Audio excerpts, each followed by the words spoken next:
treetop was the Big 12, Matt, and there's no way to scrub away the stench of that loss, as great as it was for Lance Leipold, and I think everybody's a fan of his and that program. It was a bitter pill because it's you can conjure up anything you want now, but it's going to be very difficult for the Big 12 to factor if things don't just go completely chaotic, which they might. That was certainly the headline from Saturday. Georgia, beating Florida, I think, is going to be interpreted many, many ways. I mean, I think, can we now accept that Florida really isn't really very good? I mean, their wins are against Tennessee at home, which is good. But beyond that, they have a win over South Carolina, which is really bad. Yeah, there were two things that I took away from a Saturday where, I mean, if it's any indication that chaos is coming, we saw chaos arrive Saturday with the Oklahoma loss. And there's twofold with that, Paul. There's one, the Big 12 now is in jeopardy because going in, and we've said this on the recap here for the last 2 months, that the Big 12 didn't have many ranked teams, so they couldn't afford to have one of the Big Two go down, the Big Two being Oklahoma and Texas. Texas obviously had gone down to Oklahoma, but now, the Big 12 needed Oklahoma to win out so that if there is a rematch in the Big 12 and Texas gets that, then maybe you're talking about the Big 12 champion getting to the playoff. But I'll take it one step further with another conference. A loss that really hurt in the wee hours of the night was Oregon State, ranked 11th, going down to Arizona, because we see this out of the Pac-12 all the time. They just beat each other up. Yeah. And now you can't have it's down to Oregon and Washington. That's it. And Washington keeps living dangerously.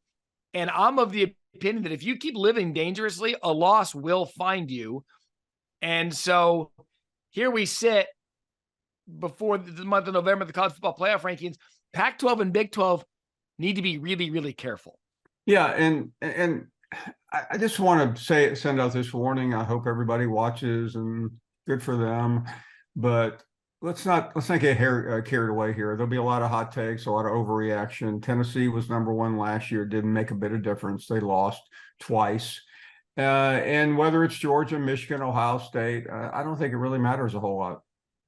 It's a TV show. I mean, at the root of it, it's a TV show to at least. Here's what I'll say about the first rankings, Paul. What they do is they at least give us a crack in the window of the minds of the committee of how they're going to do this the rest of the way.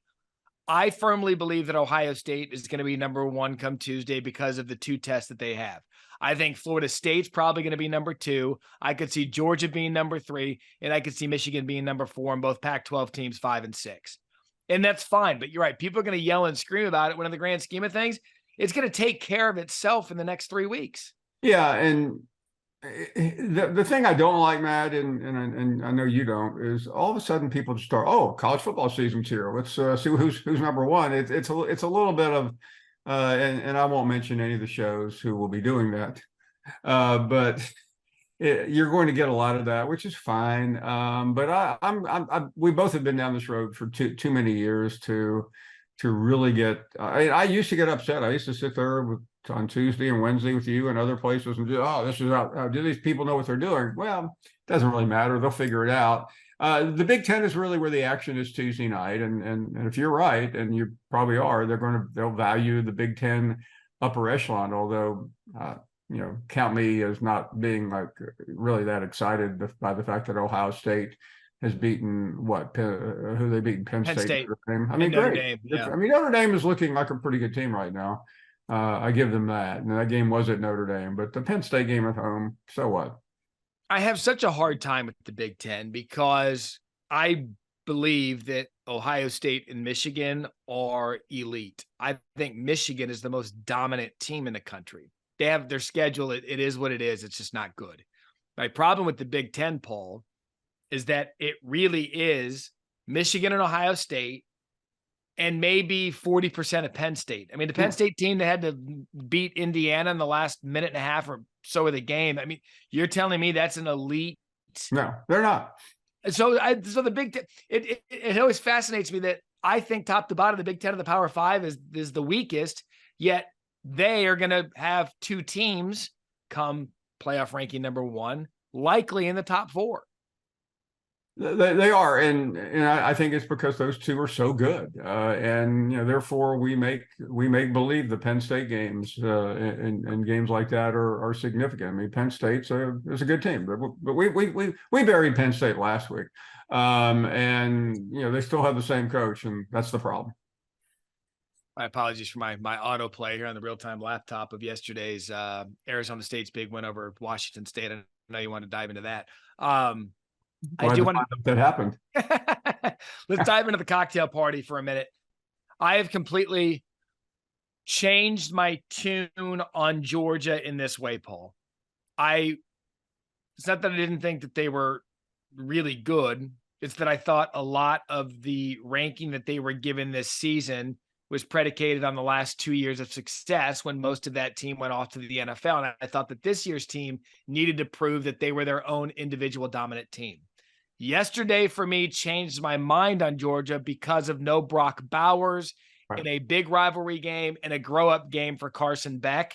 So whatever you want to attach to the Georgia Bulldogs right here, right now, I am completely in on them because I needed to see something with a little bit of adversity. We saw that, and they still whooped Florida. They're as dominant as they ever were. Well, here's what impresses me about Georgia. They've had two games that I would call really, big according to the hype going in. The Kentucky game, which, pardon the laughter, that really wasn't very big, but it seemed like it. And they delivered, and they did it again. And I think that shows a good team. We were talking to Kirby Smart prior to the game in Jacksonville, and he said the most important thing in this game is momentum, and you saw that momentum build quickly, and it was over. It was suffocating. And I think if you look at Sports Center this morning and you see the score, Florida hung in there. No, they didn't. No. They were down 36-7. They got a couple of garbage touchdowns when Kirby put his kids and his nephew and nieces in, and it was just 23 points versus 29. It was very misleading score. It was an absolute behind the barn ass kicking. Give me something I can feel.